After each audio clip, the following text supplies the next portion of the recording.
FIFA world cup 2026 আমরা প্রত্যেকেই আমাদের পছন্দের দলগুলোর খেলা টিভি সেটের সামনে বসে দেখি, কিন্তু বাকি দলগুলোর খেলা আসলে আমাদের ওইভাবে দেখা হয় না। কিন্তু পরবর্তীতে সেই দলগুলোর কার কী স্কোর সেটা দেখার অনেক আগ্রহ থাকে। তো এটা আমরা চাইলেই এক ক্লিকের মাধ্যমে আমরা দেখে নিতে পারি। তো চলুন দেখে নেওয়া যাক কীভাবে আমরা সেই স্কোরগুলো এক ক্লিকে দেখতে পারি। এক ক্লিকে স্কোরগুলো দেখে নিতে চাইলে প্রথমে আমাদের যেটা করতে হবে সেটা হচ্ছে যে প্লে স্টোরে ক্লিক করতে হবে।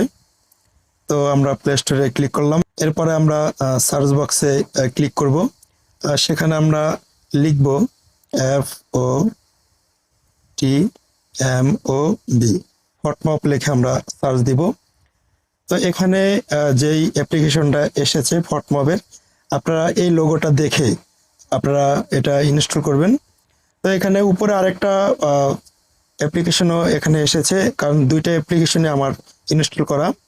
এই যে উপরে যেটা আছে এটা হচ্ছে আপনার সোফা স্কোর। এই সোফা স্কোর আপনারা ফুটবলের সব ম্যাচের স্কোরগুলো আপনারা দেখতে পারবেন। যেহেতু আমি ফটমপ দিয়ে সবসময় দেখি, তো আমি আপনাদেরকে ফটমপ দিয়ে দেখাবো যে আসলে কিভাবে স্কোরগুলো দেখতে হয়। তো আমি এখানে ওপেনে ক্লিক করলাম।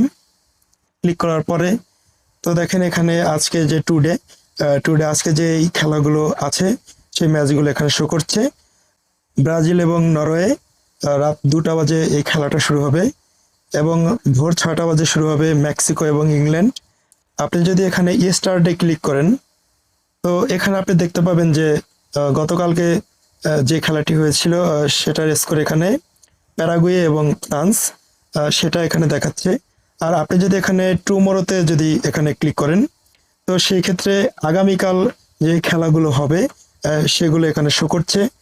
পর্তুগাল এবং স্পেন আগামীকাল রাত 1টার দিকে এই খেলাটা শুরু হবে বাংলাদেশ টাইমে, এবং ইউএসএ বেলজিয়াম সেখানে ভোর 6টা বাজে শুরু হবে, এবং আর্জেন্টিনা ইজিপ্ট এটা কালকে রাত্র 10টার দিকে শুরু হবে। যেমন আজকে যে আমি ভিডিওটি তৈরি করছি এটা 6 জুলাই।